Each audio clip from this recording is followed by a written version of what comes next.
새벽 4시 반, 정우는 조심스럽게 부엌 쪽으로 다가갔습니다. 어머니가 또 어제와 같은 자리에서 똑같은 행동을 하고 계셨습니다. 반찬통을 꺼내고 모든 음식을 싱크대에 버리고 마치 아무 일도 없었던 것처럼 어머니가 몸을 돌리는 순간 정우와 눈이 마주쳤습니다. 정우야, 당황한 표정. 왜 그러세요? 왜 매일 음식을 버리세요? 미안하다. 미안하다는 말씀만 하지 마시고 이유를 말씀해 주세요. 왜 이 노인은 매일 새벽 며느리가 정성껏 만든 음식을 버리는 걸까요? 입맛이 없어서? 소화가 안 돼서? 아니면 오늘은 가족을 의심할 수밖에 없는 상황에 놓인 절망적인 한 어머니의 이야기입니다. 그리고 놀라운 사실을 확인하게 되는데요. 이 가족의 이야기를 시작하겠습니다. 지금 이 순간 어디에서 듣고 계신지 댓글로 남겨주시면 반갑게 인사드리겠습니다. 2024년 가을, 경기도 안양의 한 아파트. 이곳에는 정우라는 남자가 살고 있습니다. 올해 52, 중소기업 부장, 성실하고 책임감 강하고 가족을 위해 평생을 일해온 사람입니다. 정우의 하루는 언제나 같은 시간에 시작됩니다. 씻고 면도하고 정장을 입습니다. 거실로 나가면 아내 수연이 이미 식탁을 차려놓고 있습니다. 일찍 일어났네. 어머님 진지 드릴 거 준비하려고요. 오늘은 호박죽 쓸 거예요. 수연, 정우의 아내. 결혼한 지 25해가 되었지요. 평범하고 조용하고 늘 집안일에 최선을 다하는 여자. 그런 아내가 반년 전부터 시어머니와 함께 살고 있습니다. 정우의 어머니 윤순자, 올해 78. 남편을 5년 전에 먼저 보냈고 혼자 살다가 건강이 안 좋아져 아들 집으로 왔습니다. 처음엔 괜찮았습니다. 어머니도 며느리도 서로 예의 바르게 지냈습니다. 그런데 언제부턴가 어머님 주무세요? 아침 드셔야죠. 어머니는 대답이 없습니다. 이불을 덮고 누워 있습니다. 창문 틈으로 들어오는 아침 햇살이 어머니의 백발을 비춥니다. 어머님, 오늘은 호박죽이에요. 소화 잘 되게 곱게 갈았어요. 그냥 둬. 그래도 조금이라도 드셔야죠. 약도 드셔야 하고. 나 괜찮아. 나중에 먹을게. 그 말의 끝은 늘 같았습니다. 나중에. 하지만 나중에도 어머니는 식사하지 않으셨어요. 정우는 그날도 평범하게 출근했습니다. 지하철을 타고 회사에 가고 회의를 하고 점심을 먹고 모든 것이 평범했습니다. 그런데 그 평범함 속에 뭔가 불편한 기운이 자꾸 스며들었습니다. 아침에 본 어머니의 표정, 창백했던 얼굴, 그리고 아내의 미묘하게 굳어있던 입가. 오후 2시쯤 아내에게서 문자가 왔습니다. 어머님이 점심도 안 드셨어요. 걱정돼요. 정우는 답장을 보냈습니다. 입맛이 없으신가 보다. 저녁에 내가 뭐 좀 사갈게. 그때는 몰랐습니다. 그게 단순히 입맛의 문제가 아니라는 걸. 저녁 7시, 정우가 퇴근하는 시간입니다. 정우는 슈퍼에 들러 어머니가 좋아하시던 과일을 샀습니다. 배, 샤인머스켓, 그리고 단감. 현관문을 열고 들어서는데 집안이 이상하게 조용했습니다. 다녀왔어요. 거실엔 아무도 없었습니다. 거실 식탁 위에 저녁상이 차려져 있었습니다. 세 사람분. 하지만 어머니 자리는 비어 있었습니다. 정우는 과일 봉지를 내려놓고 어머니 방으로 향했습니다. 복도를 걸으면서 정우는 이상한 소리를 들었습니다. 물 흐르는 소리, 그리고 플라스틱 그릇 부딪히는 소리. 부엌 쪽에서 들려왔습니다. 부엌에는 어머니가 서 있었습니다. 싱크대 앞에서 손에는 빈 반찬통. 그리고 배수구에는 아직 물기가 남아있는 음식물 흔적. 어머니, 뭐 하세요? 아, 정우야. 왔니? 반찬들 다 버리신 거예요? 아, 조금씩 남아있는데 다 쉰 것 같아서 청소 좀 했어. 정우는 대수롭지 않게 생각했습니다. 다음 날 새벽, 정우는 평소보다 일찍 잠에서 깼습니다. 이유는 몰랐습니다. 그냥 뭔가 마음이 불편해서 화장실을 다녀오려고 복도로 나왔을 때였습니다. 부엌에서 소리가 들렸습니다. 냉장고 여닫는 소리, 그릇 부딪히는 소리. 정우는 조심스럽게 부엌 쪽으로 다가갔습니다. 어머니였습니다. 또 어제와 똑같은 자리에서 똑같은 행동을 하고 계셨습니다. 반찬통을 꺼내고 뚜껑을 열고 그 안에 음식을 싱크대에 버리고. 정우는 차마 다가갈 수 없었습니다. 어머니를 놀라게 하고 싶지 않았습니다. 어머니는 음식을 다 버린 뒤 그릇을 깨끗이 씻었습니다. 그리고 행주로 물기를 닦았습니다. 마치 아무 일도 없었던 것처럼. 어머니가 몸을 돌리는 순간 정우와 눈이 마주쳤습니다. 아이쿠, 놀래라. 어머니. 어머니의 눈에 눈물이 고였습니다. 당황한 표정, 죄책감, 그리고 무언가 숨기고 있는 사람의 표정. 정우야, 나는 왜 그러세요? 왜 매일 음식을 버리세요? 미안하다. 미안하다는 말씀만 하지 마시고 이유를 말씀해 주세요. 어머니는 입술을 떨었습니다. 무언가 말하려다가 다시 삼켰습니다. 그리고 고개를 저었습니다. 그냥 입맛이 없어서 그래. 며느리한테는 말하지 마라. 괜히 상처받을까봐. 그 말을 끝으로 어머니는 방으로 들어가셨습니다. 정우는 그 자리에 서서 싱크대를 바라봤습니다.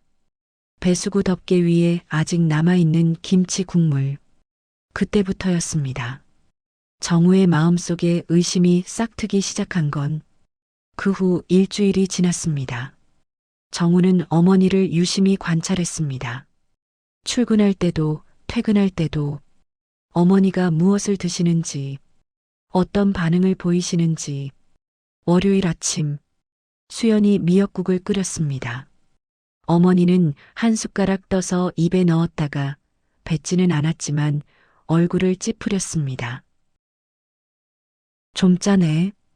어머님 입맛에 맞게 싱겁게 했는데 더 싱겁게 할게요. 화요일 저녁, 수연이 정성스럽게 만든 장조림. 어머니는 젓가락으로 한 점 집어 드셨다가 곧 그릇을 밀어냈습니다. 배가 안 고프네.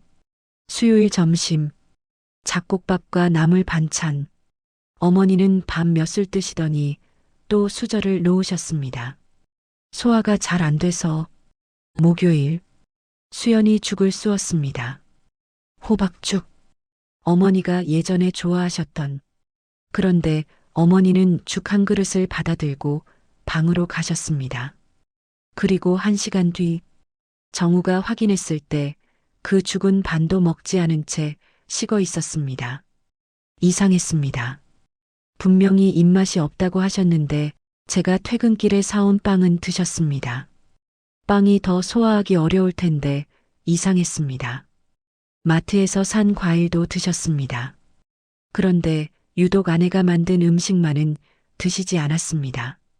금요일 저녁, 정우는 직접 라면을 끓여 어머니께 가져다 드렸습니다. 어머니, 라면 좋아하시잖아요. 제가 끓였어요. 어머니는 그 라면을 드셨습니다. 다는 아니지만 반 이상은 드셨습니다. 그리고 말씀하셨습니다. 역시 내가 끓이니까 맛있네. 정우는 그때 깨달았습니다. 문제는 어머니의 입맛이 아니었습니다. 문제는 아내가 만든 음식이었습니다. 주말이었습니다. 정우는 집에 있었고 수연은 부엌에서 설거지를 하고 있었습니다. 어머니는 방에 계셨습니다. 정우는 소파에 앉아 신문을 보는 척하면서 아내를 관찰했습니다. 수연은 평소와 다름없이 집안일을 했습니다. 설거지를 하고 걸레질을 하고 빨래를 개고. 그런데 어머니 방문 앞을 지나칠 때만큼은 표정이 미묘하게 변했습니다. 경직된 표정, 입술을 꽉 다문 표정, 점심 준비를 할 때도 마찬가지였습니다. 수연은 어머니 몫의 식사를 따로 준비하면서 한숨을 쉬었습니다. 아주 작은 한숨, 들릴 듯 말 듯한 그 소리를 듣고 정우가 물었습니다. 힘들어? 아니, 괜찮아. 요즘 어머니 때문에 스트레스 받는 거 아니야? 수연은 대답 대신 웃었습니다. 그런데 그 웃음이 정우에게는 이상하게 느껴졌습니다. 진짜 웃음이 아닌 것 같은, 억지로 짓는 웃음 같은. 무슨 소리야? 어머님이신데. 당연히 잘 모셔야지. 그래도 음식도 안 드시고 그러니까. 그건 어머님 몸이 안 좋으셔서 그런 거잖아. 내 잘못은 아니고, 내 잘못은 아니고. 그 말이 정우의 귀에 계속 맴돌았습니다. 왜 그런 말을 했을까? 누가 잘못이라고 했나? 오후가 되어 정우는 어머니 방문을 노크했습니다. 어머니, 들어가도 돼요? 그래. 어머니는 침대에 앉아 창밖을 보고 계셨습니다. 가을 햇살이 방 안으로 들어와 어머니의 뒷모습을 비쳤습니다. 등이 많이 굽으셨습니다. 언제 이렇게 작아지셨을까?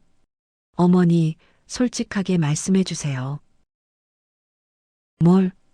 왜 수연이가 만든 음식을 안 드세요? 어머니는 대답하지 않았습니다. 한참을 침묵하다가 작은 목소리로 말했습니다. 입맛이 없어서. 그 말씀 말고요. 진짜 이유를 말씀해 주세요. 그게 진짜야. 그럼 왜 제가 해준 라면은 드세요? 왜 제가 사온 빵은 드세요? 어머니는 입술을 깨물었습니다. 그리고 고개를 돌렸습니다. 정우야. 네. 며느리 탓하지 마라. 수연이 잘못 없어. 전 그런 말 안 했는데요. 너 지금 의심하고 있잖니. 내가 다 알아. 근데 아니야. 수연이는 좋은 애야. 왜 어머니는 며느리를 감싸는 걸까? 정우는 점점 더 혼란스러워졌습니다. 그럼 어머니가 왜 음식을 안 드시는지만 말씀해 주세요. 그냥요? 나도 잘 모르겠다. 그냥 몸이 받아들이질 않아. 몸이 받아들이질 않는다. 그 말의 의미를 정우는 그때는 이해하지 못했습니다. 월요일, 정우는 반차를 내고 어머니를 모시고 병원에 갔습니다. 수연도 함께 가려 했지만 어머니가 말렸습니다. 며느리는 집에 있어. 괜히 시간 낭비하지 말고. 어머님, 제가 같이 가야죠. 아니야. 정우랑 갈게. 너는 쉬어. 수연은 그 말에 조금 서운한 표정을 지었습니다. 하지만 더 이상 말하지 않았습니다. 병원은 붐볐습니다. 노인들이 많았습니다. 정우와 어머니는 긴 대기 시간을 기다렸습니다. 그 시간 동안 정우는 어머니의 손을 보았습니다. 주름이 많아졌습니다. 그리고 미세하게 떨리는 손. 어머니, 손이 왜 떨려요? 나이 들어서 그래. 전에는 안 그러셨는데. 다 늙으면 이래. 간호사가 어머니 이름을 불렀습니다.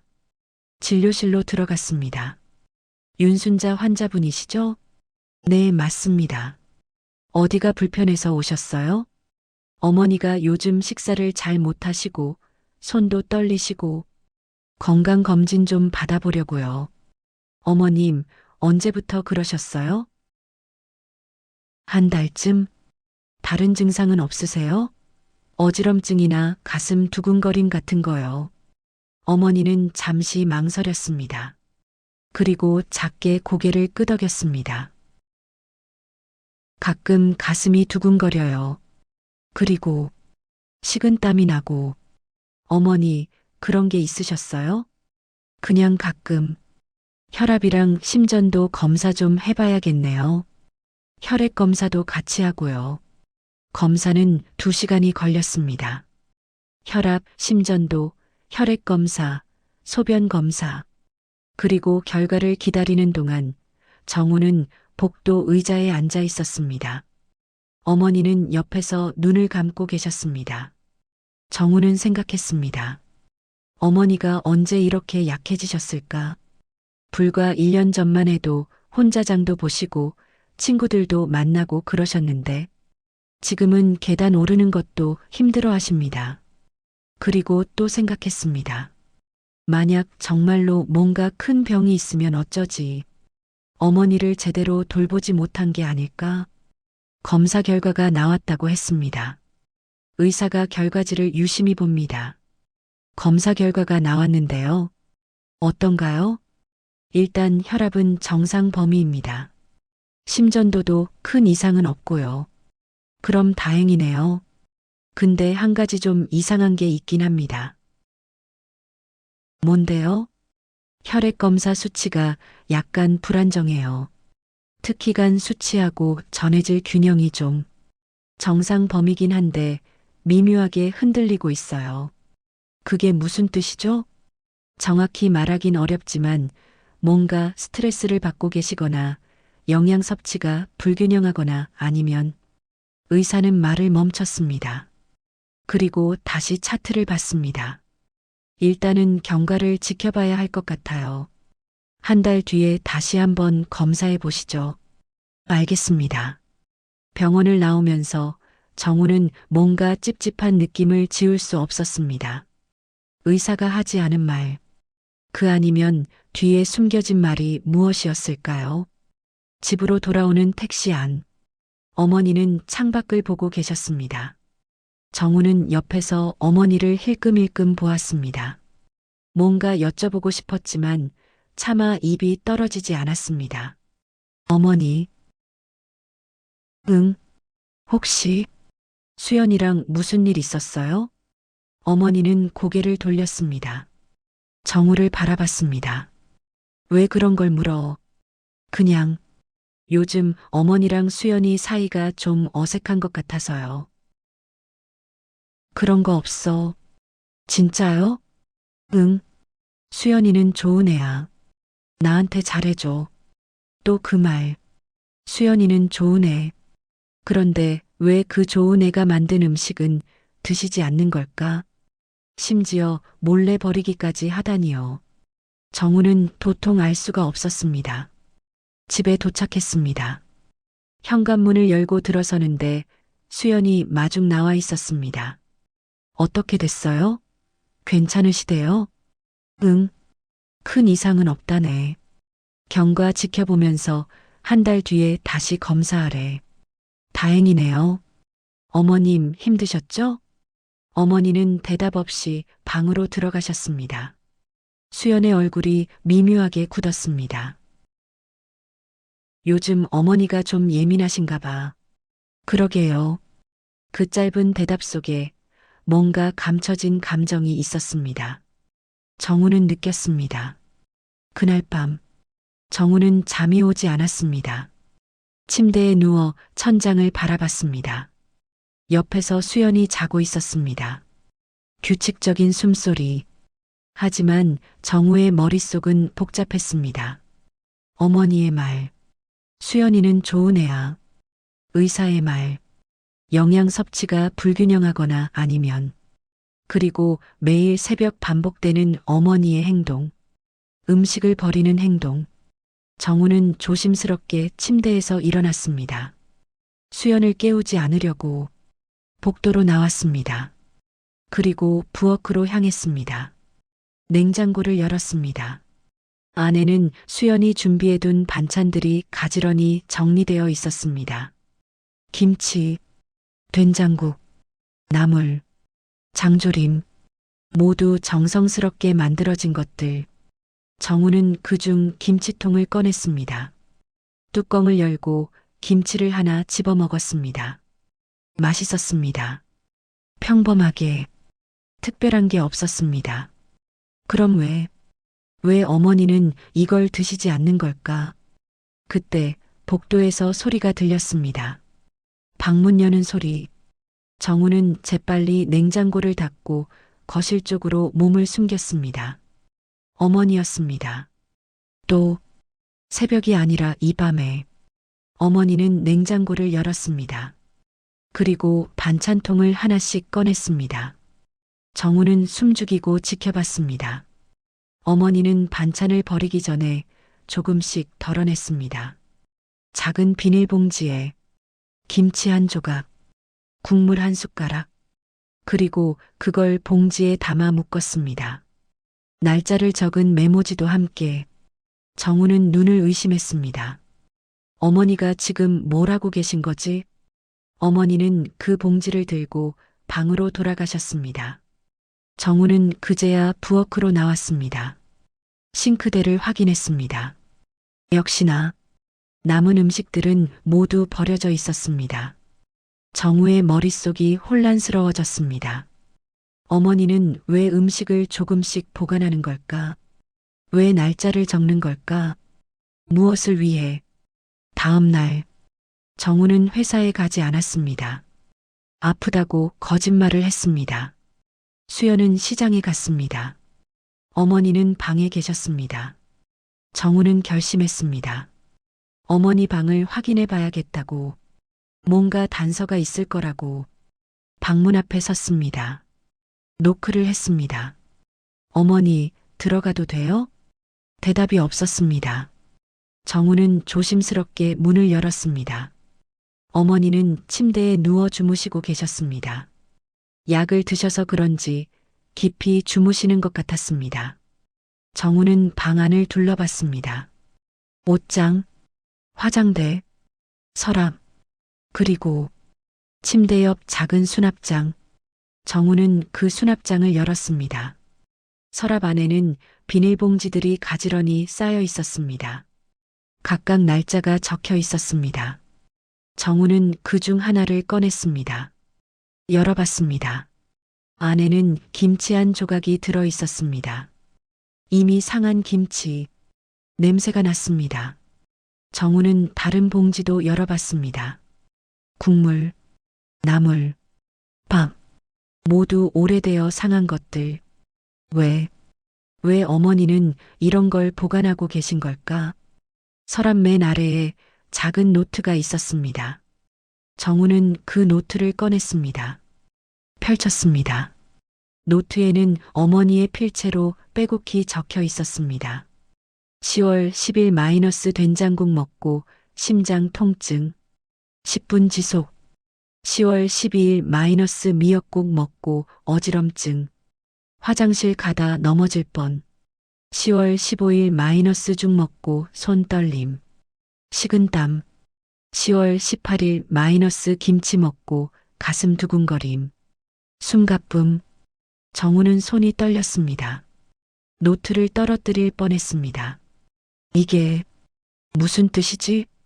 어머니가 음식을 먹고 아프셨다는 거? 정우야?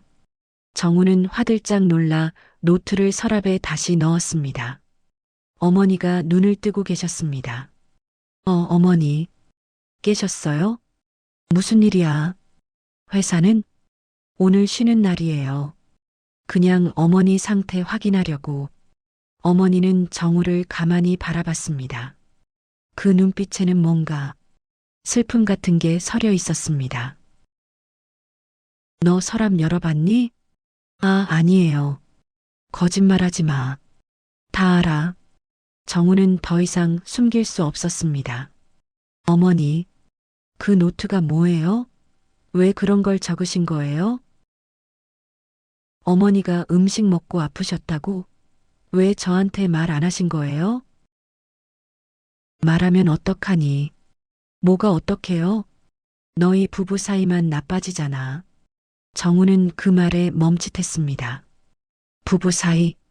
무슨 말씀이세요? 아무것도 아니야. 그냥 내가 예민해서 그래. 어머니, 제발 솔직하게 말씀해 주세요. 정말로 수연이가 만든 음식 먹고 아프신 거예요? 어머니는 오랫동안 침묵했습니다. 그리고 작은 목소리로 말했습니다. 모르겠어. 확실하지 않아. 확실하지 않다니요? 그냥 며느리 음식 먹을 때마다 몸이 이상해. 근데 우연일 수도 있잖아. 내가 나이가 들어서 그런 걸 수도 있고, 그래서 증거를 모으신 거예요? 음식이랑 기록을? 응. 혹시 몰라서. 정우는 머리가 띵해졌습니다. 이게 현실인가? 어머니가 지금 며느리를 의심하고 있다는 건가? 아니, 의심이 아니라. 확신? 어머니, 혹시 병원에서 검사 같은 거 더 자세히 해보셨어요? 한 달 전에 다른 병원 갔었어. 네. 언제요? 너 모르게. 혼자. 정우는 놀랐습니다. 어머니가 혼자 병원을 가셨다니. 무슨 검사 받으셨는데요? 정밀 검사. 독성 검사도 했어. 독성 검사요? 나레이션. 어머니는 침대 옆 서랍에서 종이 한 장을 꺼냈습니다. 병원 진단서였습니다. 정우는 그걸 받아 읽었습니다. 진단서 내용. 나레이션. 환자 윤순자 78세. 검사 항목 혈중 독성 물질 검사. 소견 미량의 식물성 독성 물질 검출됨. 단일 노출로는 치명적이지 않으나 지속적 반복 노출 시 심장 및 신경계에 영향 가능. 추가 관찰 필요. 정우의 손이 떨렸습니다. 독성 물질, 식물성, 지속적 반복 노출. 이게 진짜예요? 응.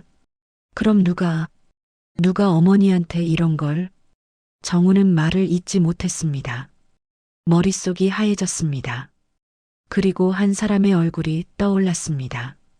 아내, 수연. 어머니와의 대화를 끝내고 정우는 거실로 나왔습니다. 소파에 주저앉았습니다. 머리를 감쌌습니다. 말도 안 돼. 수연이가 어머니를 해치려 한다니. 그럴 리가 없어. 아니, 있을 수가 없어. 하지만 증거는 명확했습니다. 어머니가 수연의 음식만 거부한다는 것. 음식을 먹을 때마다 증상이 나타난다는 것. 그리고 독성 검사에서 무언가 검출되었다는 것. 정우는 지난 몇 달을 떠올렸습니다. 수연이 어머니를 대하는 태도. 겉으로는 친절했지만 어딘가 어색했던 웃음. 어머니와 단둘이 있을 때 굳어지던 표정.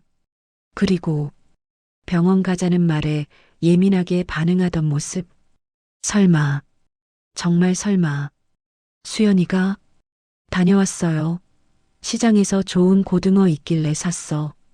저녁에 구워드릴게. 정우는 고개를 들어 수연을 바라봤습니다.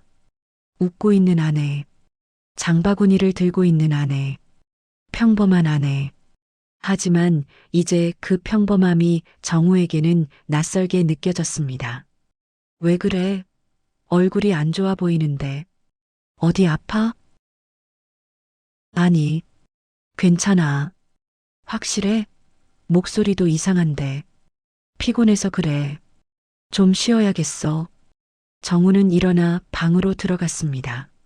수연은 그런 정우를 이상하게 쳐다봤습니다. 저녁 시간이 되었습니다. 수연은 부엌에서 고등어를 굽고 있었습니다. 정우는 거실에서 신문을 보는 척하면서 부엌을 지켜봤습니다.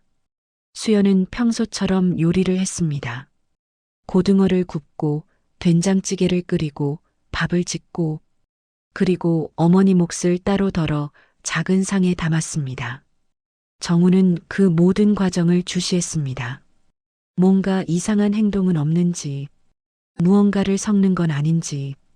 하지만 아무것도 보이지 않았습니다. 수연은 그저 평범하게 요리를 했습니다. 여보, 저녁 차렸어. 어머님 좀 모셔와 줄래? 응. 정우는 어머니 방으로 갔습니다. 노크를 하고 들어갔습니다. 어머니, 저녁 드셔야죠. 너 수연이한테 말했어? 아니요. 아무 말도 안 했어요. 오늘도 안 먹어야겠지? 일단 나오세요. 제가 지켜볼게요. 어머니는 고개를 끄덕이고 거실로 나왔습니다. 세 사람이 식탁에 마주 앉았습니다. 침묵이 흘렀습니다. 수연이 먼저 입을 열었습니다. 어머님, 오늘 고등어 신선한 거예요. 맛있게 드세요. 응. 어머니는 젓가락을 들었습니다. 하지만 고등어를 집지 않았습니다. 그저 밥만 조금 뜨셨습니다. 어머님, 왜 반찬은 안 드세요? 배가 안 고파서. 또요? 점심도 안 드셨잖아요. 그냥 입맛이 없어. 입맛이 없으면 병원 가봐야죠. 계속 이러시면. 정우가 끼어들었습니다. 수연아, 그만해. 어머니 편하신 대로 두자. 뭐? 어머니가 입맛 없다잖아. 억지로 드시라고 하지 마. 수연은 이해할 수 없다는 표정으로 정우를 바라봤습니다. 여보, 무슨 소리야? 어머님이 안 드시면 건강이 안 좋아지잖아. 그건 알아. 근데 오늘은 그냥 놔두자. 지금 뭘 버리신 거예요? 어머니는 대답하지 않았습니다. 그저 빈 그릇을 씻을 뿐이었습니다. 손이 떨렸습니다. 물이 튀었습니다. 어머니, 제가 물어봤잖아요. 뭘 버린 거냐고요? 아무것도 아니야. 아무것도 아닐 리가 없잖아요. 왜 음식을 버리세요? 어머니는 입술을 깨물었습니다. 그리고 작은 목소리로 말했습니다. 그냥 입맛이 없어서. 입맛이 없으면 말을 하시든가. 왜 몰래 버리세요? 미안하다. 그 말 한마디. 그리고 어머니는 방으로 들어가 버렸습니다. 정우는 그 자리에 멍하니 서 있었습니다. 손에는 아직 과일 봉지를 들고. 그날 저녁 식탁에는 정우와 수연만 마주 앉았습니다. 어머니는 끝내 나오지 않았습니다. 밥을 먹는 내내 정우는 아무 말도 하지 못했습니다. 그저 숟가락을 들었다 놓았다를 반복할 뿐이었습니다. 여보, 어머님이 요즘 많이 안 좋으신 것 같아요. 그러게, 입맛도 없으시고 자꾸 방에만 계시고 병원 한번 모시고 가야 할 것 같은데. 그래야겠어. 내일 예약해봐. 그런데 이상했습니다. 아내의 표정이 뭔가 불편해 보였습니다. 걱정하는 것 같으면서도 어딘가 경계하는 것 같은. 그때는 그냥 피곤해서 그런가 보다 했습니다. 하지만 지금 돌이켜보면 그때 이미 뭔가 잘못되어 있었습니다. 그날 밤 침실에서 정우와 수연이 마주 앉아 있었습니다. 수연이 먼저 말을 꺼냈습니다. 여보, 우리 얘기 좀 해야 할 것 같아. 무슨 얘기? 어머님 일이야. 요즘 너무 이상하잖아. 뭐가 이상한데? 음식을 안 드시잖아. 내가 만든 거는 특히. 나한테 뭔가 불만이 있으신가 봐. 정우는 아내를 바라봤습니다. 수연의 표정은 지쳐 보였습니다. 진짜로 힘들어하는 것 같았습니다. 너는 왜 그렇게 생각해? 그럼 뭐가 문제야? 내가 정성껏 만들어드려도 안 드시고 말씀도 안 하시고 나보고 어쩌라는 거야.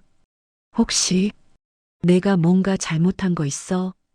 수연의 표정이 굳었습니다. 뭐? 어머니가 내 음식만 안 드시잖아. 이유가 뭘까? 그건 나도 모르겠어. 내가 뭘 어떻게 해야 하는지. 정말 모르겠어? 지금 나 의심하는 거야? 아니, 그게 아니라. 아니긴 뭐가 아니야. 지금 딱 그런 말투잖아.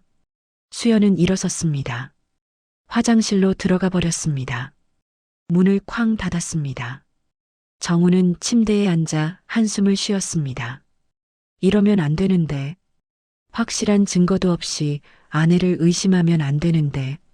하지만 어머니의 그 노트, 그 진단서, 모든 게 너무 명확했습니다.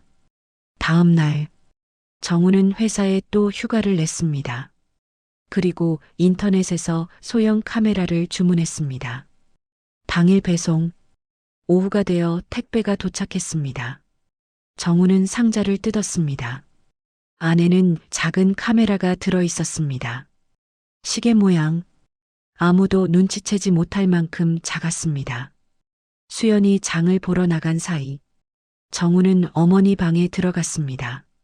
어머니는 거실에 계셨습니다. 정우는 책장 위에 시계 카메라를 올려놨습니다. 방 전체가 보이는 위치, 카메라를 설치하면서도 정우의 마음은 무거웠습니다. 어머니를 감시한다는 게, 아내를 의심한다는 게, 모든 게 잘못된 것 같았습니다. 하지만 어쩔 수 없었습니다. 진실을 알아야 했습니다. 정우는 부엌에도 카메라를 설치했습니다. 전자시계 안에 숨겨진 작은 카메라, 싱크대와 냉장고가 모두 보이는 위치, 설치를 끝내고 정우는 핸드폰 앱으로 실시간 화면을 확인했습니다. 선명하게 보였습니다. 이제 모든 게 기록될 것입니다. 그날 밤, 정우는 침대에 누워 있었지만 잠들지 못했습니다. 핸드폰을 켜고 카메라 앱을 실행했습니다. 어머니 방과 부엌이 실시간으로 보였습니다.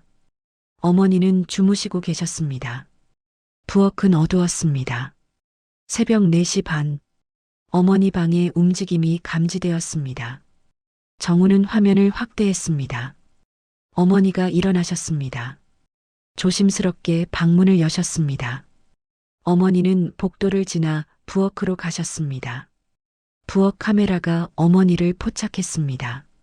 냉장고를 여는 어머니, 반찬통을 하나씩 꺼내는 어머니. 그런데 이상한 점이 있었습니다.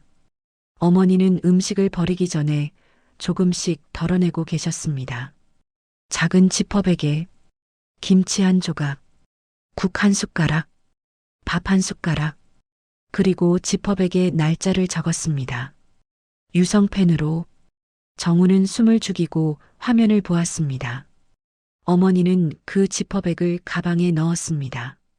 작은 보냉백, 그리고 나머지 음식은 싱크대에 버렸습니다. 물을 틀어 흔적을 지웠습니다. 왜 어머니는 음식을 따로 보관하는 걸까?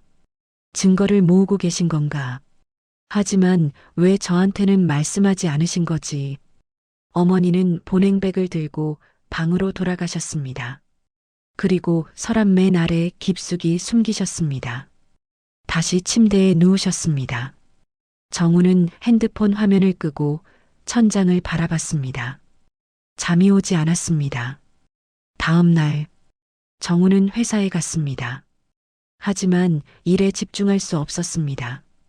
회의를 하면서도 자꾸 핸드폰을 확인했습니다. 지방 카메라 화면을.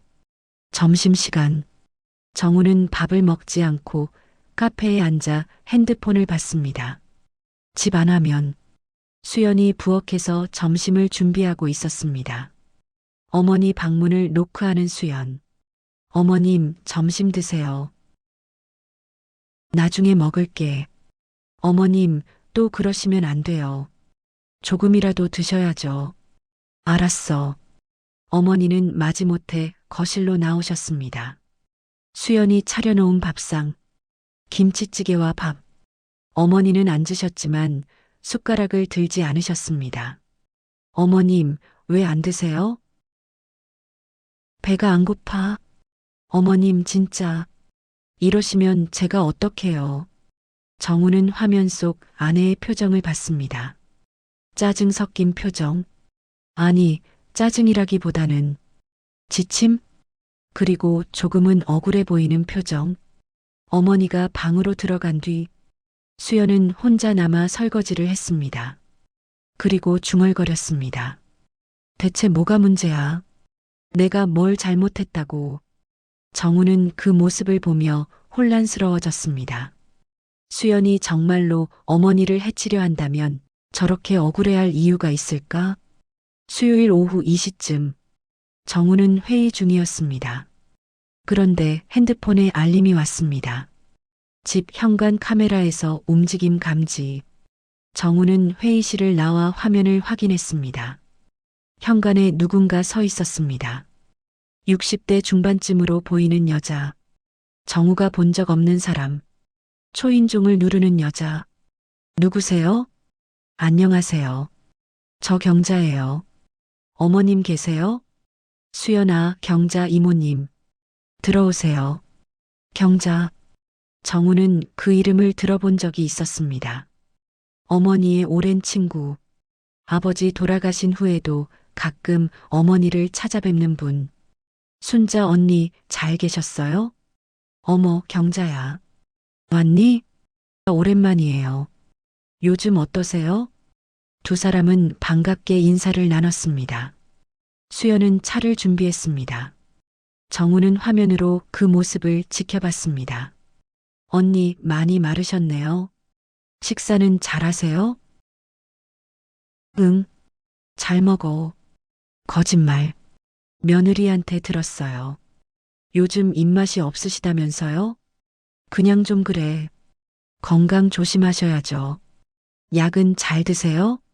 먹어. 경자는 가방에서 무언가를 꺼냈습니다. 작은 통. 이거 건강보조제예요. 제가 먹어봤는데 좋더라고요. 언니도 드셔보세요. 고마워. 정우는 그 장면을 유심히 봤습니다. 보조제. 혹시? 잠시 후 경자가 화장실에 다녀온다며 자리를 떴습니다. 그런데 카메라는 포착했습니다. 경자가 화장실이 아닌 부엌 쪽으로 가는 모습을. 부엌에 들어온 경자. 주변을 둘러보는 경자. 그리고 냉장고를 여는 경자. 정우는 숨을 죽였습니다. 경자는 냉장고에서 반찬통을 하나 꺼냈습니다. 어머니 몫으로 따로 담아놓은 것. 뚜껑을 열었습니다. 그리고 가방에서 작은 봉지를 꺼냈습니다. 흰색 가루. 정우의 심장이 빠르게 뛰었습니다. 경자는 그 가루를 반찬 위에 뿌렸습니다. 조금만. 그리고 젓가락으로 살짝 섞었습니다. 흔적이 남지 않게. 경자는 작은 목소리로 중얼거렸습니다. 조금만 더 버티면 돼. 정우는 그 장면을 보며 온몸이 얼어붙었습니다. 경자, 어머니의 친구. 그 사람이. 경자는 아무 일 없었다는 듯이 거실로 돌아왔습니다. 언니, 저 이만 갈게요. 다음에 또 올게요. 그래. 고마워. 건강 조심하시고요. 경자는 현관을 나갔습니다. 정우는 그 뒷모습을 화면으로 지켜봤습니다. 손이 떨렸습니다.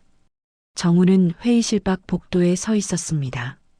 핸드폰을 꽉 쥐고 방금 본 장면이 믿기지 않았습니다. 경자, 어머니를 30년 넘게 알던 그 사람이 독을 탔다? 정우는 당장 집으로 달려가고 싶었습니다. 하지만 진정해야 했습니다. 증거를 확보해야 했습니다. 정우는 어머니에게 전화를 걸었습니다. 신호음이 몇 번 울렸습니다. 여보세요? 어머니, 저예요. 왜? 무슨 일이야? 어머니, 경자 이모 다녀갔죠? 어떻게 알았어? 그건 나중에 설명할게요. 중요한 건 어머니 오늘 저녁 절대 드시면 안 돼요. 왜? 무슨 일인데? 제가 확인한 게 있어요. 일단 아무것도 드시지 마세요. 제가 퇴근하고 바로 갈게요. 어머니는 잠시 침묵했습니다. 그리고 작은 목소리로 물었습니다. 경자가 뭘 했어? 전화로는 말 못해요. 나중에 얘기할게요. 알았어. 전화를 끊고 정우는 한참을 서 있었습니다. 머리가 복잡했습니다. 수연이가 아니었다. 범인은 경자였다. 그럼 왜 경자가 어머니를 해치려 하는 거지? 정우는 일찍 퇴근했습니다. 지하철을 타고 집으로 가는 내내 머릿속이 복잡했습니다. 경자, 어머니의 친구, 아버지 돌아가신 후 어머니를 자주 찾아뵙던 사람. 그 사람이 왜? 정우는 기억을 더듬었습니다. 경자에 대해 아는 게 많지 않았습니다. 어머니 친구라는 것, 가끔 전화하고 만난다는 것, 그리고 아버지 재산 정리할 때 도와줬다는 것.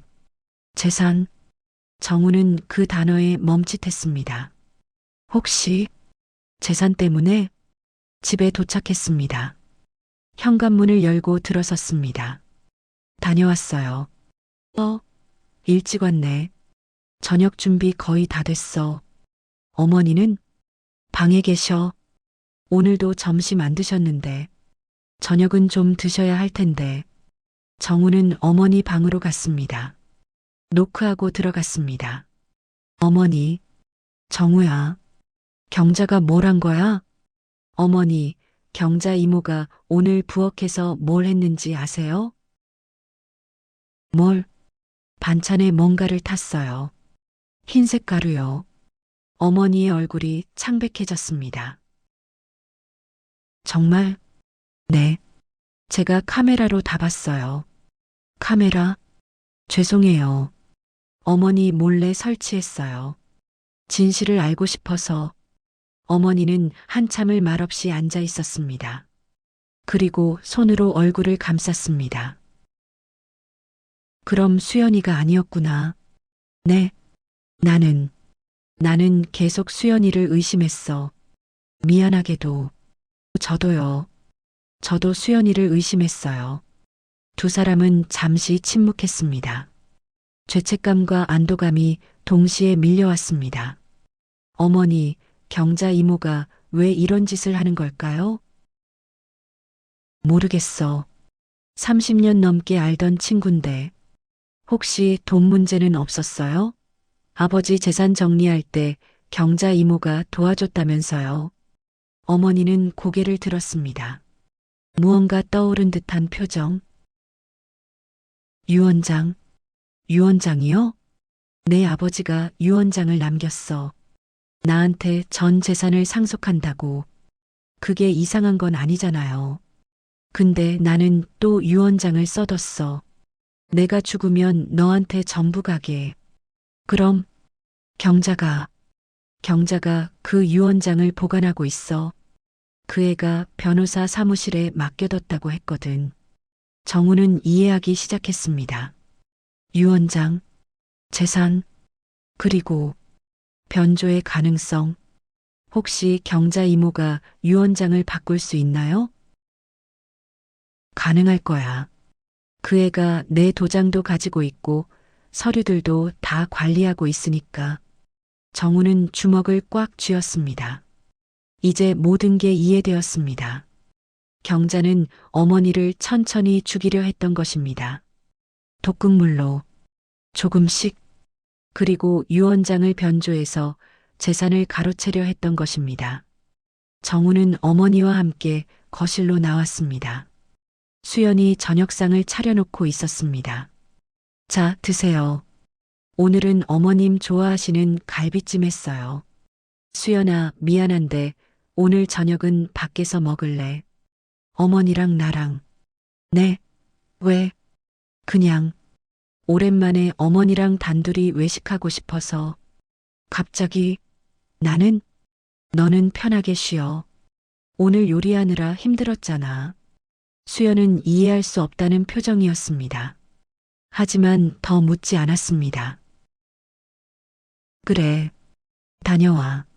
정우는 어머니를 모시고 밖으로 나왔습니다. 엘리베이터를 타고 1층으로 내려갔습니다. 그리고 근처 식당으로 갔습니다. 어머니, 우리 경찰에 신고해야 해요. 경찰? 네.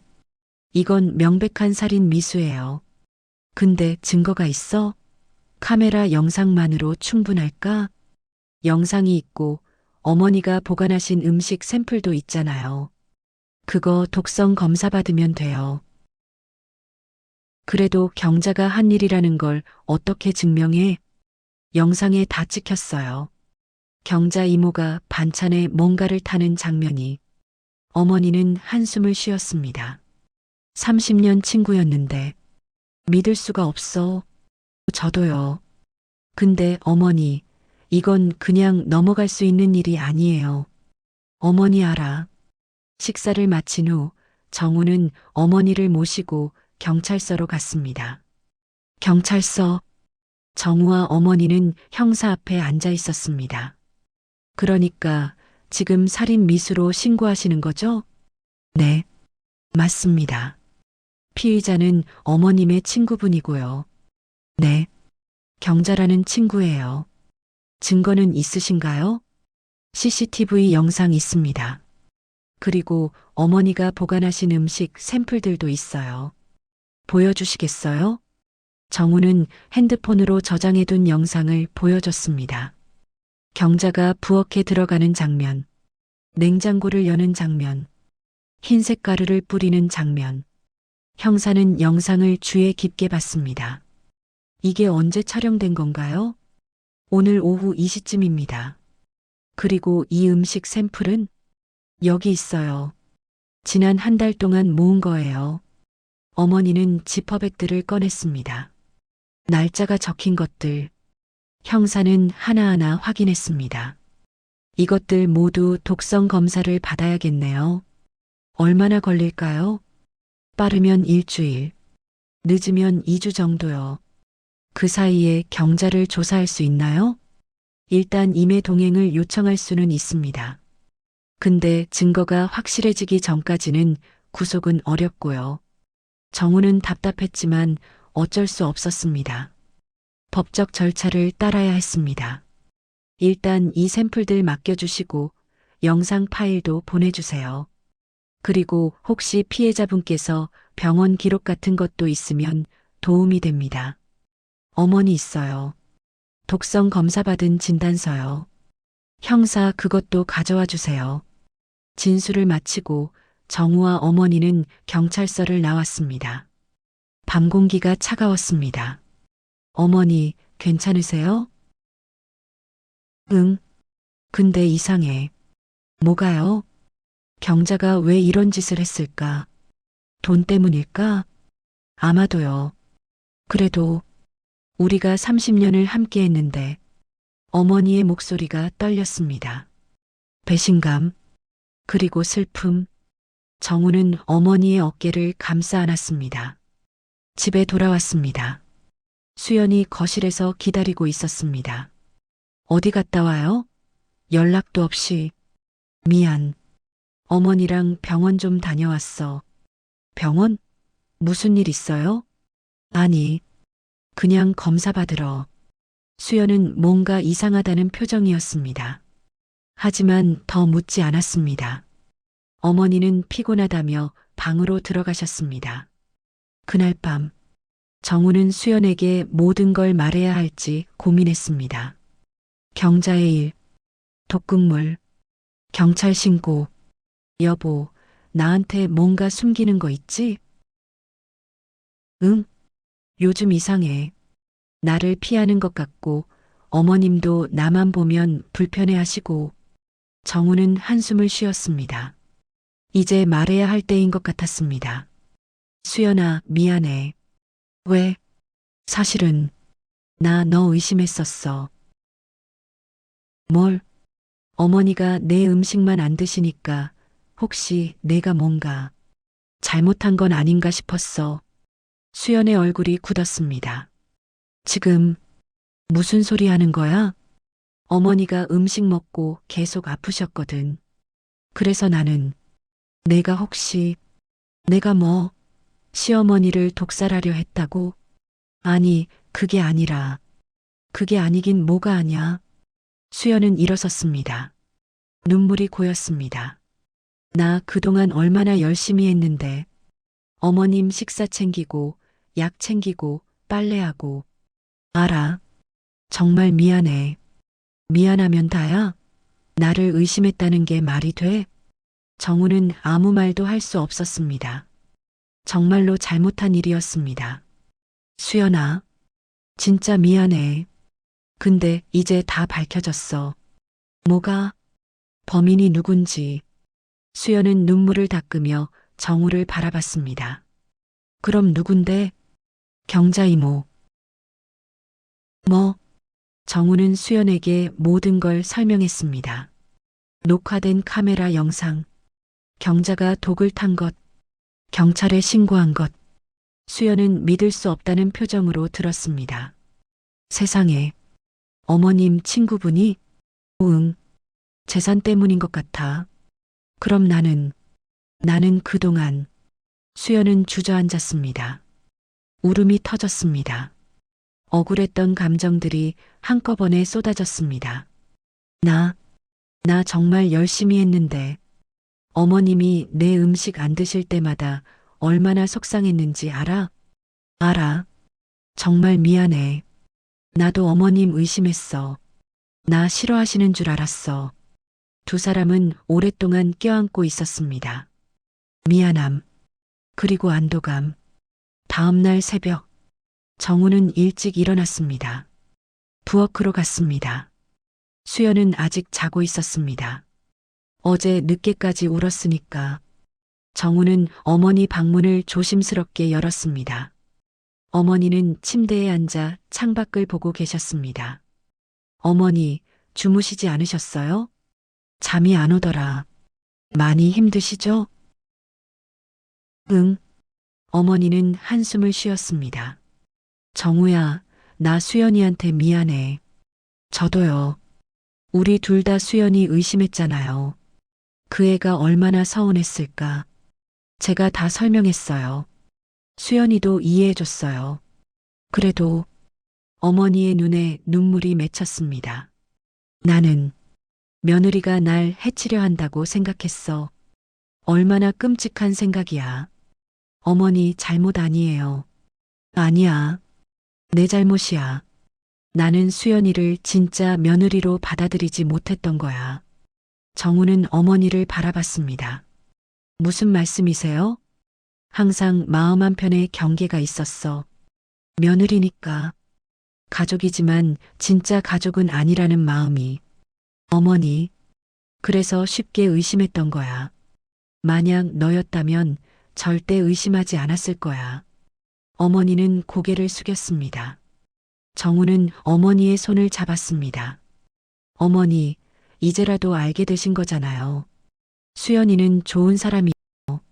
알아. 이제 알았어. 두 사람은 한동안 말없이 앉아 있었습니다. 창밖으로 해가 떠올랐습니다. 일주일이 지났습니다. 독성 검사 결과가 나왔습니다. 형사에게서 전화가 왔습니다. 정우 씨, 결과 나왔습니다.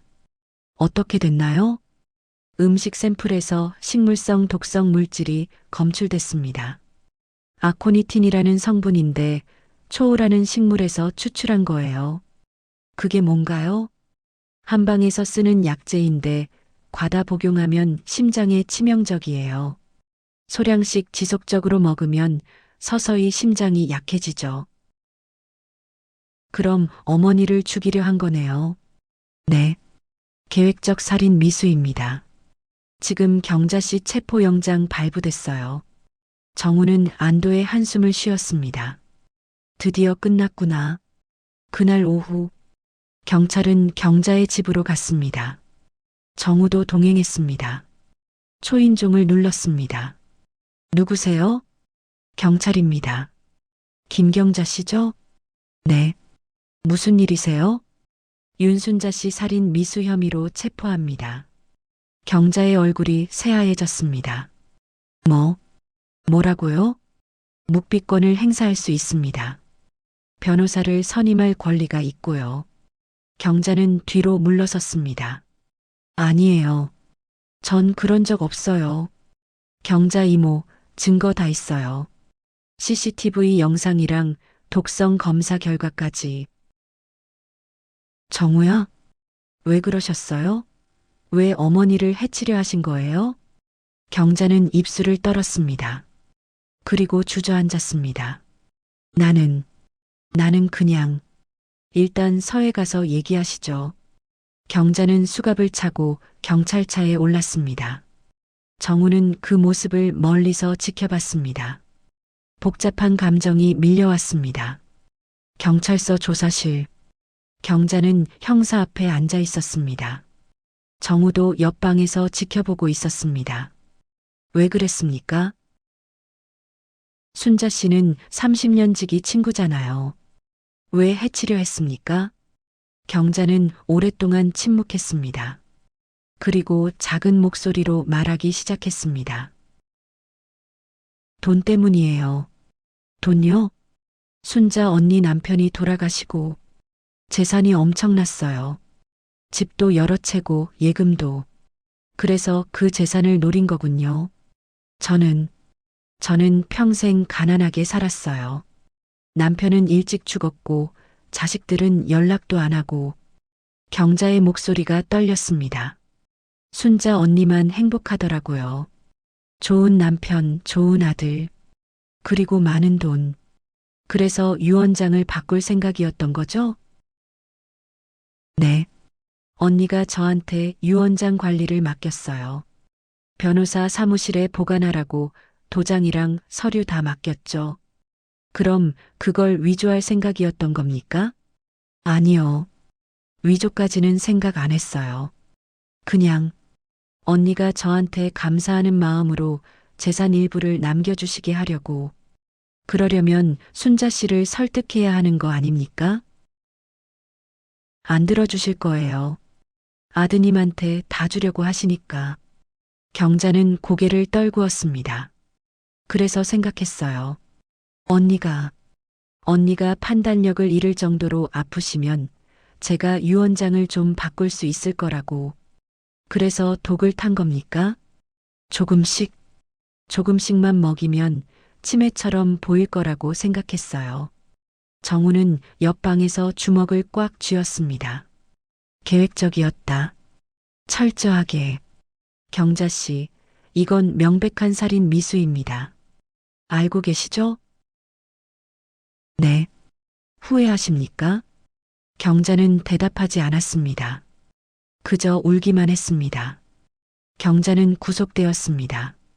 살인 미수 혐의로. 어머니는 경자를 면회하고 싶다고 했습니다.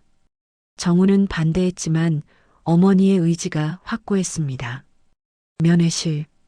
유리를 사이에 두고 어머니와 경자가 마주 앉았습니다. 정우는 뒤에서 지켜봤습니다. 경자야. 언니, 나 한 번만 쳐다봐. 경자는 천천히 고개를 들었습니다. 눈이 충혈되어 있었습니다. 왜 그랬니? 미안해요. 미안하다는 말 말고. 왜 그랬냐고. 경자는 입술을 떨었습니다. 언니가 부러웠어요. 뭐가? 전부 다요. 언니 인생 전부가. 어머니는 아무 말도 하지 않았습니다.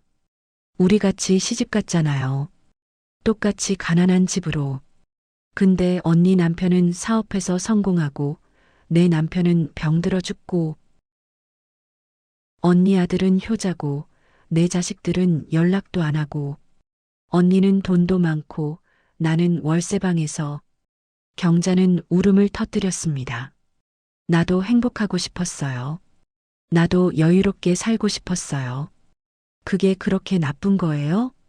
나를 죽이려 한 건 나쁜 거지. 죽이려고 한 건 아니에요. 그냥 조금만 아프게. 그게 무슨 차이야?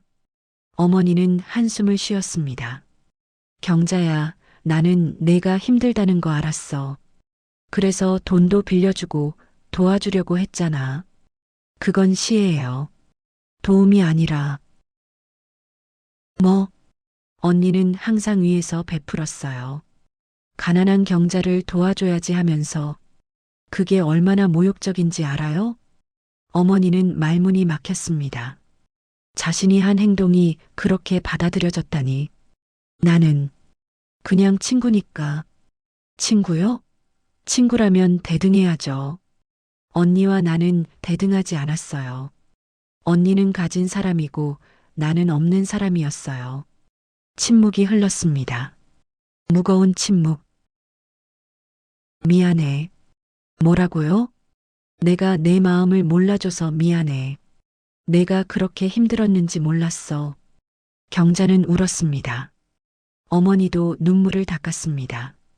근데 경자야, 나는 너를 용서할 수 없어.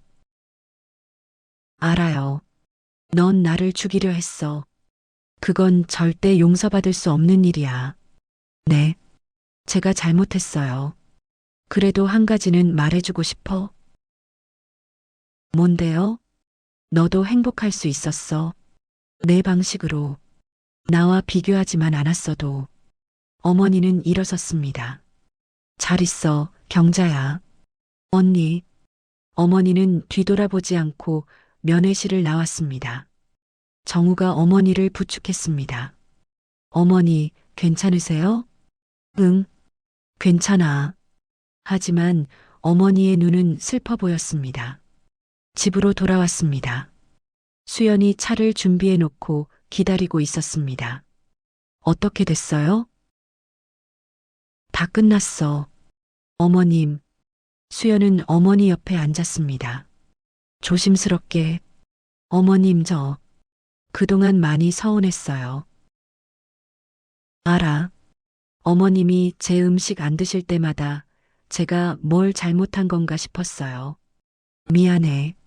아니에요. 어머님 잘못 아니에요. 어머니는 수연의 손을 잡았습니다. 수연아, 사실 나는 너를 진짜 딸처럼 대하지 못했어. 항상 마음 한편에 벽이 있었어. 며느리니까 남이니까 하는. 어머님, 그래서 쉽게 의심했던 거야. 정말 미안해. 수연의 눈에 눈물이 고였습니다. 저도요. 저도 어머님을 진짜 어머니처럼 대하지 못했어요. 아니야. 넌 잘했어. 아니에요. 저도 속으로 불평 많이 했어요. 왜 나한테만 이러실까? 내가 뭘 잘못했을까 하면서 두 사람은 서로를 바라봤습니다. 그리고 동시에 눈물을 흘렸습니다. 우리 이제부터라도 진짜 가족하자. 네, 어머님. 두 사람은 껴안았습니다. 정우는 그 모습을 보며 눈시울을 붉혔습니다. 2주가 지났습니다. 집안 분위기가 많이 달라졌습니다. 밝아졌습니다. 아침 일찍 수연이 부엌에서 아침을 준비하고 있었습니다. 된장국, 김치, 그리고 어머니가 좋아하시는 버섯볶음. 일찍 일어났네. 어머님, 아직 주무셔야죠. 괜찮아. 나도 좀 도와줄게. 어머님이 도와주시면 안 되죠. 앉아 계세요. 어머니는 웃으며 식탁에 앉으셨습니다. 수연은 아침상을 차렸습니다. 정우도 일어나 거실로 나왔습니다. 세 사람은 이제 행복한 식사 시간을 함께 보냅니다. 3개월이 지났습니다. 경자의 재판이 열렸습니다. 정우와 어머니 그리고 수연이 방청석에 앉아 있었습니다. 피고인 박경자는 피해자 윤순자에게 식물성 독극물을 장기간에 걸쳐 투여하여 살해하려 한 사실이 인정됩니다. 법정이 숙연해졌습니다. 이는 계획적이고 지능적인 범행으로 30년 지기 친구에 대한 배신 행위이며 용서받을 수 없는 중죄입니다. 피고인에게 징역 7년을 선고합니다. 방청석에서 한숨소리가 들렸습니다. 어머니는 아무 표정도 짓지 않았습니다. 그저 경자를 바라볼 뿐이었습니다. 법정을 나오는 길, 어머니는 복도에 잠시 멈춰 섰습니다. 창밖을 바라보며 말했습니다. 7년이면 경자가 나올 때 70이 넘겠네. 네. 그때도 나는 살아있을까? 어머니, 무슨 말씀을. 그냥 혹시 내가 살아있으면 경자가 나왔을 때 한번 만나볼까 싶어서. 어머님, 아직도 그 사람을 미워하지는 않아. 그냥 친구였으니까 한 번쯤은 만나봐야 할 것 같아서. 정우는 어머니의 손을 잡았습니다. 정우 어머니, 그때까지 건강하셔야 해요. 그래야지. 1년이 지났습니다. 가을이 왔습니다. 어머니는 훨씬 건강해지셨습니다. 매일 산책을 하시고 친구들도 만나시고 그리고 무엇보다도 식사를 잘하셨습니다. 어느 토요일 오후 어머니와 수연이 함께 김장을 하고 있었습니다. 어머님, 이 배추 좀 봐주세요. 제대로 절여진 거 맞죠? 완벽해. 잘했어. 정말요? 다행이다. 수연아, 너 요리 실력 많이 늘었다. 어머님이 많이 가르쳐 주셔서요. 어머니는 수연의 머리를 쓰다듬었습니다. 수연은 어머니의 어깨에 머리를 기댔습니다. 진짜 모녀처럼 거실에서는 정우가 TV를 보고 있었습니다. 부엌에서 들려오는 웃음소리. 정우는 고개를 돌려 그쪽을 바라봤습니다. 행복한 모습. 정우는 문득 1년 전을 떠올렸습니다. 어머니가 몰래 음식을 버리던 모습, 수연을 의심하던 자신, 그리고 모든 것이 밝혀진 후의 혼란. 그때는 몰랐습니다. 이 모든 일이 결국 가족을 더 가깝게 만들어줄 거라는 걸. 어느 날 밤, 어머니는 일기를 쓰고 있었습니다. 오래된 습관, 아버지 돌아가신 후부터 써온 일기. 2025년 11월 10일. 오늘 수연이가 만든 갈비찜을 먹었다. 정말 맛있었다. 예전 같으면 먹을 수 없었을 것이다. 의심 때문에, 두려움 때문에. 하지만 이제는 괜찮다. 수연이는 좋은 며느리다. 아니, 좋은 딸이다. 내 딸. 경자를 생각한다. 가끔씩 밉지는 않다. 이상하게도 그냥 안타깝다. 우리가 서로를 더 이해했더라면, 서로의 아픔을 더 나눴더라면, 이런 일은 일어나지 않았을 텐데. 하지만 이제 와서 후회해봤자 소용없다. 그저 남은 시간을 잘 살아야지. 정우와, 수연이와, 그리고 나 자신과. 어머니는 일기장을 덮었습니다. 그리고 침대에 누웠습니다. 편안한 잠이 찾아왔습니다. 설날이 왔습니다. 집안이 분주했습니다. 수연이 제사 음식을 준비하고 있었습니다.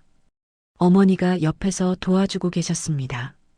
어머님, 아버님은 어떤 음식을 좋아하셨어요? 전이랑 나물을 좋아하셨지. 특히 시금치나물. 그럼 시금치나물 많이 만들까요? 그래. 그 양반이 좋아할 거야. 두 사람은 함께 음식을 준비했습니다. 손발이 척척 맞았습니다. 제사상이 차려졌습니다.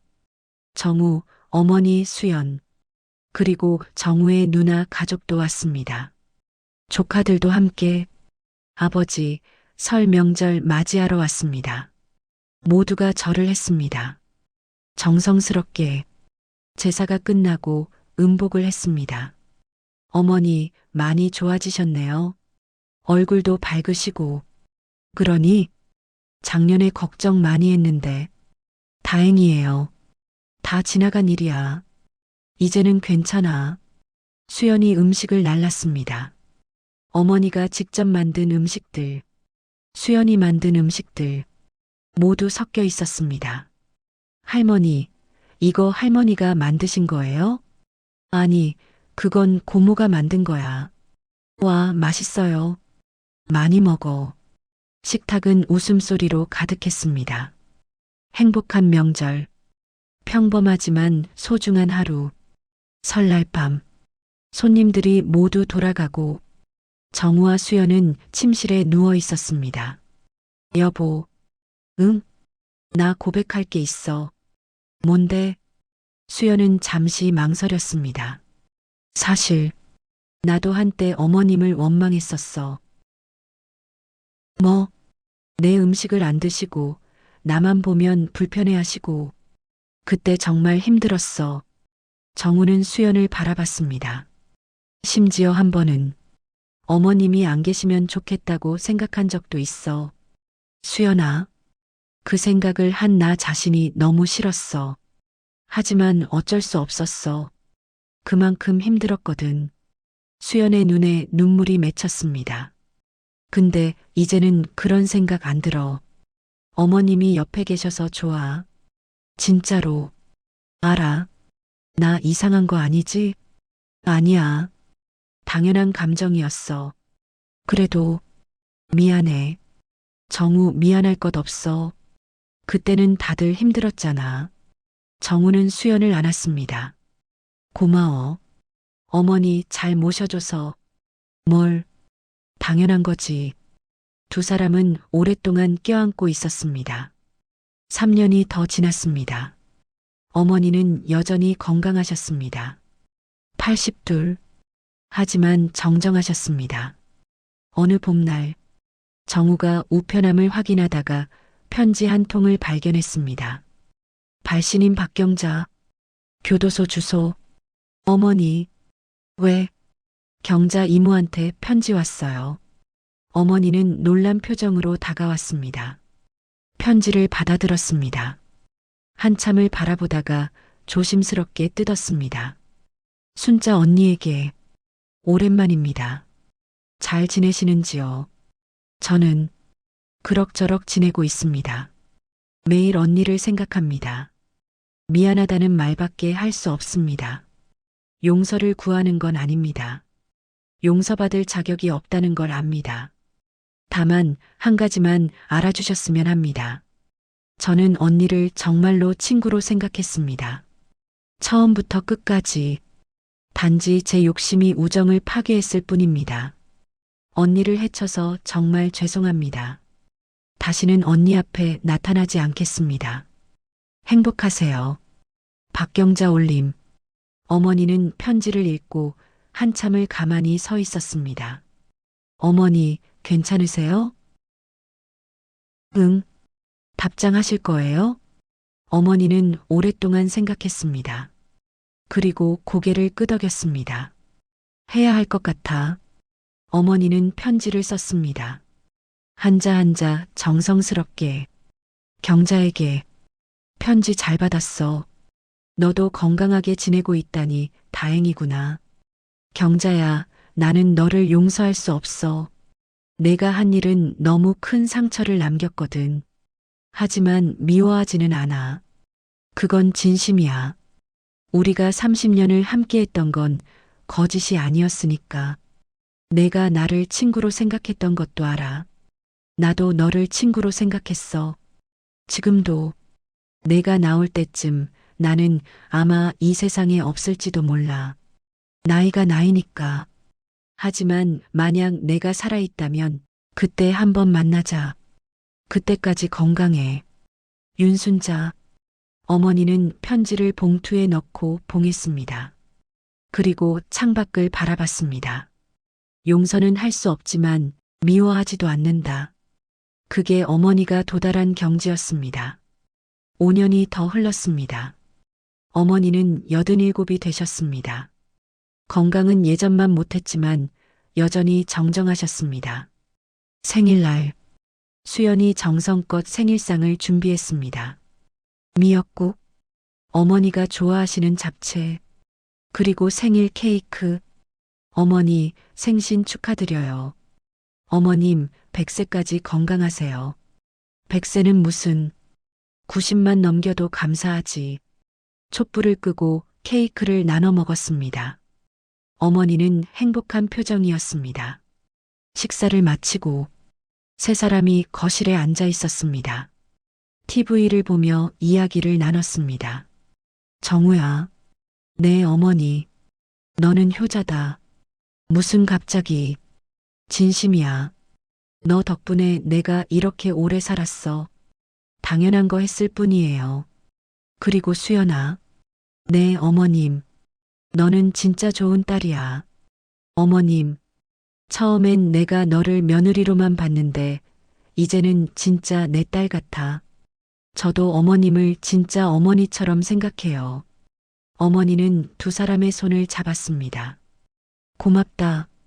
너희 둘 다. 정우와 수연은 어머니의 손을 꽉 잡았습니다.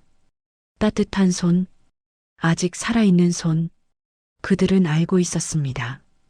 이 순간이 얼마나 소중한지, 이 시간이 영원하지 않다는 걸. 다음 날 아침, 수연이 어머니를 위해 아침을 준비했습니다. 된장국, 김치, 나물 반찬. 세 사람이 식탁에 앉았습니다. 수연이 어머니 앞에 밥상을 차렸습니다. 어머님, 천천히 드세요. 고맙다. 어머니는 숟가락을 들었습니다. 된장국을 한 숟가락 떠서 드셨습니다. 김치도 집어 드셨습니다. 밥도 한 숟가락. 천천히. 하지만 다 드셨습니다. 한 그릇 다. 수연이 만든 음식을. 어머님, 다 드셨네요.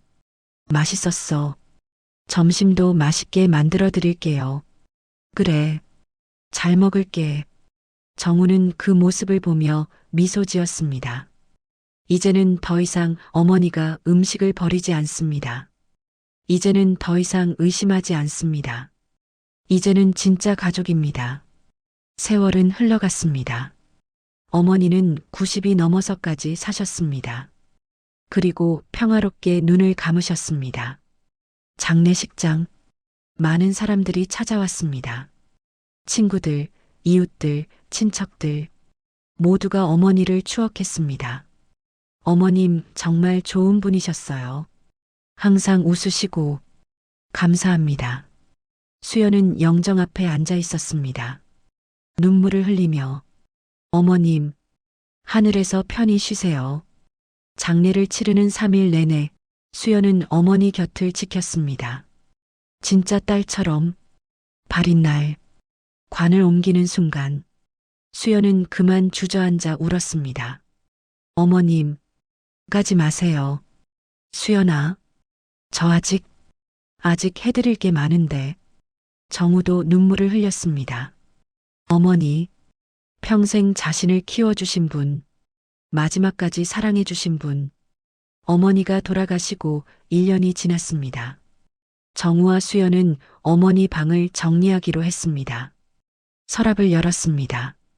어머니의 옷가지들, 오래된 사진들, 그리고 일기장, 어머니 일기네. 읽어봐도 될까? 읽어보자. 일기장을 펼쳤습니다. 마지막 페이지. 어머니가 돌아가시기 일주일 전에 쓰신 글. 2030년 10월 15일. 오늘 수연이가 만든 호박죽을 먹었다. 정말 맛있었다. 내가 좋아하는 맛으로 만들어줬다. 고마운 딸이다. 정우도 고맙다. 나는 행복했다. 살면서 힘든 일도 많았지만 마지막은 행복했다. 경자의 일도 이제는 담담하다. 용서는 못했지만 미워하지도 않는다. 그것만으로도 충분하다. 내가 곧 떠날 것 같다. 몸이 말해준다. 하지만 슬프지 않다. 오래 살았고 사랑받았으니까. 정우야, 수연아. 내가 없어도 잘 지내렴. 서로 사랑하며 살아가렴. 그게 엄마의 마지막 바람이다. 정우는 일기장을 읽고 눈물을 흘렸습니다. 수연도 함께 울었습니다. 어머님, 정말 좋은 분이셨어. 응. 두 사람은 오랫동안 그 자리에 앉아 있었습니다. 어머니를 추억하며 그의 겨울, 경자가 출소했습니다. 7년형을 모두 채우고 교도소 정문, 경자는 짐을 들고 나왔습니다. 머리가 희끗희끗했습니다. 70이 넘었습니다. 아무도 마중 나오지 않았습니다. 자식들도, 친구도, 경자는 혼자 걸었습니다. 버스 정류장으로 버스를 타고 가면서 경자는 창밖을 바라봤습니다. 세상이 많이 변했습니다. 7년 사이에. 그리고 생각했습니다. 순자를, 친구였던 그녀를, 자신이 해친 그녀를. 경자는 눈물을 흘렸습니다. 후회의 눈물. 너무 늦은 후회. 경자는 순자가 살던 아파트 앞까지 왔습니다. 올라가지는 못했습니다. 그리고 알았습니다. 순자가 이미 세상을 떠났다는 걸. 아파트 입구에 부고 안내문으로. 경자. 그래, 그렇겠지. 나이가 나이니까. 나레이션. 경자는 그 자리에 한참 서 있었습니다. 그리고 고개를 숙였습니다. 세월은 또 흘렀습니다. 정우와 수연도 나이가 들었습니다. 60을 바라보는 나이. 하지만 여전히 함께였습니다. 어느 평범한 아침, 수연은 부엌에서 아침을 준비하고 있습니다. 된장국, 김치, 나물 반찬, 나레이션, 어머니가 좋아하시던 메뉴들. 수연은 지금도 그 메뉴들을 자주 만듭니다. 어머니가 생각나서 정우가 거실로 나왔습니다. 식탁에 차려진 아침상을 봤습니다. 오늘도 이 메뉴네. 응. 어머님 생각나서. 나도. 두 사람은 마주 앉았습니다. 빈자리가 하나 있었습니다. 예전에 어머니가 앉으시던 자리. 수연은 그 자리에 밥그릇을 하나 더 놓았습니다. 습관처럼. 아직도 그러니? 응. 그냥 이러는 게 편해서. 정우는 웃었습니다. 수연도 웃었습니다. 슬픈 웃음이 아니었습니다. 그저 그리운 웃음. 두 사람은 조용히 식사를 했습니다. TV 소리만 작게 들렸습니다. 맛있다. 그래. 응. 어머니가 좋아하시던 맛이야. 다행이다. 수연은 어머니가 앉으셨던 빈자리를 바라봤습니다. 그리고 작게 중얼거렸습니다. 어머님, 오늘도 맛있게 만들었어요. 하늘에서 드실 수 있으면 좋겠어요. 정우는 수연의 손을 잡았습니다. 어머니 분명 드시고 계실 거야. 그럴까? 그럼. 틀림없어. 매일 아침 가져오던 반찬. 어머니는 끝내 한 입도 드시지 않았습니다. 독이 들었다고 믿었기 때문입니다. 하지만 진짜 독은 따로 있었습니다. 의심, 오해, 그리고 말하지 못한 마음들. 우리 곁에 있는 사람들. 그들이 우리를 위해 하는 작은 일들. 그것들을 당연하게 여기지 마세요. 오늘, 지금 이 순간, 당신 곁에 있는 사람에게 말해주세요. 고맙다고, 사랑한다고. 그 사람이 곁에 없어진 후에 우리는 후회합니다. 왜 더 많이 말하지 못했을까? 왜 더 많이 안아주지 못했을까? 왜 더 많이 사랑한다고 하지 못했을까? 하지만 그때는 이미 늦습니다. 그러니 오늘, 지금, 이 순간, 당신의 사랑을 표현하세요. 반찬 한 그릇에도 사랑은 담길 수 있습니다. 그리고 그 사랑을 받는 사람이 느낄 수 있도록 말로, 표정으로, 행동으로 표현하세요. 우리 모두에게는 누군가가 만들어준 반찬이 있습니다. 그 반찬을 먹을 수 있을 때 감사하세요. 그리고 당신도 누군가를 위해 반찬을 만들어주세요. 그것이 사랑입니다. 그것이 가족입니다. 당신 곁에 소중한 사람들, 오늘 꼭 안아주세요.